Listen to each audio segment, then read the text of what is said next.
clearly visible cracks in the brick walls. Bricks are falling, and we've determined it unsafe to enter. This is known as the barge building. Looks can be deceiving. It is in fact a barge, however it is not floating. It is secured to the shore. There has been some engineering work done on this. The hull is shot. It is not sound. There are several defects. The cost of any rehabilitation to this would far exceed its value or value of replacement for any similar structure to perform that kind of function. Again, looks can be deceiving. Building 55, or the boathouse, not ADA compliant. It is, most of the public spaces are on the second floor. Bathrooms, electric, all of these things have been looked at by our staff, and the cost to replace or rehabilitate this building would also far exceed its value. I would also point out that this picture was taken at high tide, and if you look at the very bottom right-hand corner, you can see the water is within about 2 feet of the steps of that building. And while that is a high tide event, it's not an extreme storm condition. It's just high tide. In addition to specific buildings, we're looking at general asphalt and concrete removal. We just put a couple examples in here to make the point that there are acres of this material on these properties. They are trip hazards, they're unsightly. We propose removing a great deal of it and restoring that to natural vegetation. Underground steam tunnel remediation, we didn't take a picture of that. They are legally confined spaces. You need to be certified with gear, and so we do not go in there, hence no picture. The experimental project that we talked about to field test is not to decide what to do or what not to do, but really how best to go in there and remove the material. And that will be the ultimate objective, to take out all of those hazardous materials and then close securely those tunnels once and for all. Buildings proposed for demolition in the 365-acre property. The Kings Park, the upper property, transferred to us in 2006. The first one is building 22, known as Inpatient. Again, the roof is caving in. You can't really see that from this shot. Many of the wood supports inside the building are rotting. And again, this is another building we feel too hazardous for even us to go in and take pictures for you. It's just that unsound to enter.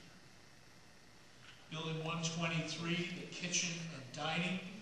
This is one of the more obvious shots that we were able to get for you to see why this particular building is on the list to be demolished.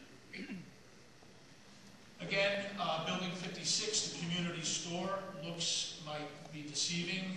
It is in poor shape. We drove by it today, and it's a steel outer building, and every one of the panels is pushed in or kicked in or dented or damaged in some way. There's no historic value to this building, no architectural significance. We don't really even see any aesthetic value to keep it. There are plenty of buildings on the site that, if they are adaptively reused, could function in place of this building. So we propose demolishing it as well. Building 23, the Buckman Day Treatment Center. It is not historic. It is in great disrepair inside. Really, again, no value to the park or the community. Some would point out that there are facilities inside, such as a pool or bowling alleys, but again, those facilities are so far deteriorated or so far out of code that in order to rehabilitate them, the cost would far exceed, if those facilities were needed here, to be replaced new. It would be a better economic decision. Building 48, a maintenance building. It looks good from this shot. It's away from the central area. It has continuously been a secure security problem, and when you look at it from a different angle, you can see that some of the damage has just knocked holes right, Peter knocked holes right into the walls. So we propose that building be demolished as well. 47, very close to 48, the maintenance building. I should have pointed out, as you came in, there were 2 boards with aerial photos, and the locations of all of these were identified on them. So when we're finished, or at the end of this presentation, you're welcome to go out and get an aerial perspective of where these buildings are. They are labeled on that, on those boards. So the dairy barn, we didn't want to get any closer. It's covered with poison ivy.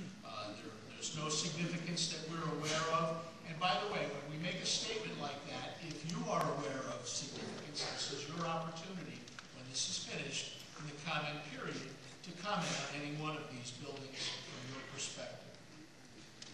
Number 35, staff residence. This one and the next slide are buildings side by side. 36, another staff residence beyond repair. The roofs are shot. The structural wood internal, again, is rotted. And in the case of the inset at the bottom, that's a window into the basement of the foundation area that is continuously removed by individuals looking to get into this building. And what they immediately come in contact with are pipes covered with asbestos. And we think that is a hazard that needs to be removed, and so we propose demolishing both 35 and 36. In the powerhouse area, we've got a number of buildings we'll talk about. We don't believe that there's true historic significance to any of the following buildings. Number 57, the maintenance building. The roof is collapsing. You can see in the center of the picture some of those larger window openings. That's actually caving back in. The next one is what we call building number 6 in the powerhouse area. It's really just a cement block. I think it's a block building. No significance, no value, and we propose removing that. Also a number of tanks and some of those piers. Same position, no value to us or to the community, and no significance historically. In this area, we're recommending the smokestack come down, not the power plant adjacent to it, but just the stack itself. It is sound now. There was some level of study done to assess if it was a hazard or how much of a hazard it was.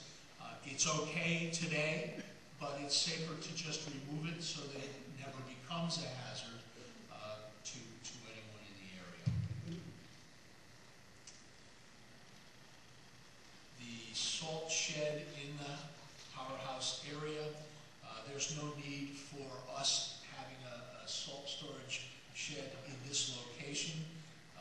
The material that's in it, salt, is corrosive. We would just assume remove all of that and have it gone. And once again, in the upper area, this hospital property, again, we propose removing certain